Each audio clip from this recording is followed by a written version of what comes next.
السلام مسنون قاسمی ویژن میں آپ تمام ناظرین کا خیر مقدم ہے۔ امید کرتا ہوں کہ آپ لوگ خیر و عافیت سے ہوں گے۔ آج کی اس ویڈیو میں B A Urdu semester 5 MJC 8 سے پڑھیں گے مرزا غالب کی حالات زندگی یا غالب کے سوانح حیات سوانح عمری کو۔ ناظرین، اگر آپ لوگ میرے چینل پر پہلی مرتبہ تشریف لا رہے ہیں تو اس چینل کو سبسکرائب کر دیں، بیل آئیکن کی نوٹیفیکیشن کو پریس کر دیں تاکہ ہر آنے والی ویڈیو آپ تک صحیح سلامت پہنچ سکے۔ آئیے ناظرین اسکرین پر دیکھیں، B A Urdu semester 5 MJC 8 Mirza Ghalib کی حالات زندگی۔ سوال آ جائے کہ آپ غالب کی حالات زندگی کے متعلق لکھیں یا غالب کی سوانح عمری کو لکھیں تو ناظرین اس سوال کا جواب یہ ہو جائے گا۔ آئیے دیکھیں، مرزا غالب کی حالات زندگی۔ مرزا غالب کا اصل نام اسد اللہ خان تھا۔ پہلے وہ اسد تخلص کرتے تھے، یعنی غالب پہلے اسد تخلص کرتے تھے، بعد میں غالب اختیار کر لیا اور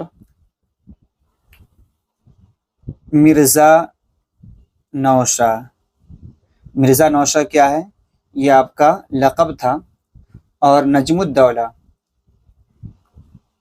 الدولہ دبیر الملک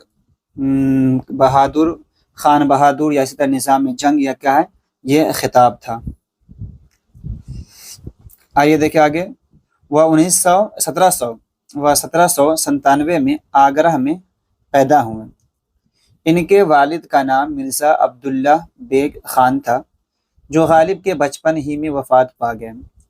پھر ان کے چچا نصر اللہ بیگ نے پرورش کی، یعنی غالب کے انتقال کے بعد غالب کے چچا نصر اللہ بیگ نے آپ کی پرورش کی، لیکن وہ بھی جلد انتقال کر گئے۔ اس کے بعد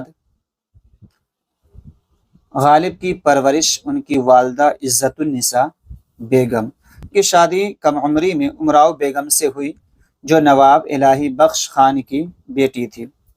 اسی وجہ سے ان کا دہلی آنا جانا شروع ہوا۔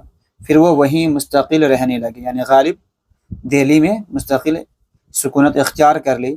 زندگی کے آخری وقت تک وہ دہلی میں ہی رہے اور غالب دہلوی کے نام سے مشہور ہو گئے۔ آئیے ناظرین آگے دیکھیں، غالب نے ابتدائی تعلیم شیخ معظم سے حاصل کی اور فارسی زبان میں مہارت پیدا کی۔ کہا جاتا ہے کہ عبدالصمد بھی ان کے استاد تھے، لیکن یہ بات یقینی نہیں ہے۔ غالب نے اسی زمانے میں شاعری شروع کر دی تھی۔ دہلی میں قیام کے دوران انہیں مولانا فضل حق خیر آبادی کی صحبت ملی، جس سے ان کی شخصیت اور شاعری میں نکھار آ گیا۔ آئیے آگے دیکھیں، غالب کو کلکتہ میں پینشن کے معاملے میں کوئی خاص کامیابی نہیں ملی، لیکن ادبی اور تہذیبی طور پر انہیں ایک نیا ماحول ملا۔ وہاں انہوں نے انگریزی تہذیب، سائنسی ایجادات اور صنعتی ترقی کو قریب سے دیکھا، جس نے ان کے خیالات پر گہرا اثر ڈالا۔ اسی کا اظہار انہوں نے اپنی شاعری میں بھی کیا۔ ایک مشہور شعر ہے، کلکتے کا جو ذکر کیا تو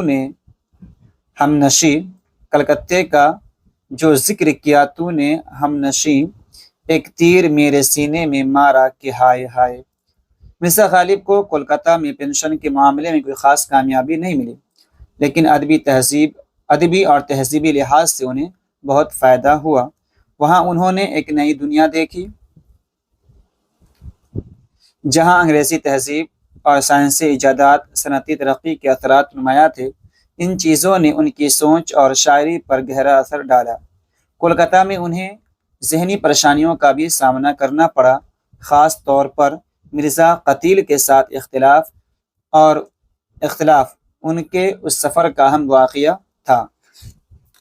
ناظرین آگے دیکھیے، آخر کار وہ 1829 میں ناکامی کے ساتھ واپس دہلی آ گئے۔ ناظرین، ویڈیو پسند آ رہی، ویڈیو کو لائک کریں، ویڈیو کو لائک کریں، کامنٹ کریں، اپنے دوست احباب کو شیئر کریں۔ آگے دیکھیں ناظرین، دہلی واپس آ کر غالب کی زندگی انگریزوں کے وظیفے پر گزرنے لگی۔ اسی کے ذریعے انہیں مغلیہ دور تک رسائی ملی۔ 1850 میں وہ بہادر شاہ ظفر کے دربار میں پیش ہوئے، جہاں انہیں اعزازات اور القابات دیے گئے اور تیموری خاندان کی تاریخ لکھنے کی ذمہ داری بھی سونپی گئی۔ ان کی تنخواہ 100 روپے مقرر ہوئی۔ اس وقت دربار میں شیخ ابراہیم ذوق کا بڑا مقام تھا، یعنی شیخ ابراہیم ذوق جو تھے بہادر شاہ ظفر کے درباری شاعر تھے، لیکن 1856 میں ذوق کی وفات کے بعد غالب کو بادشاہ کا استاد مقرر کیا گیا، جس سے ان کا مقام اور بھی بلند ہو گیا اور مالی حالت بھی بہتر ہو گئی۔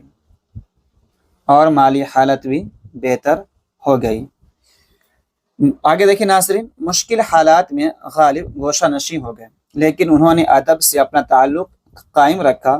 اسی دوران انہوں نے فارسی میں دستمبو لکھی، جس میں 1857 کے حالات بیان کیے گئے۔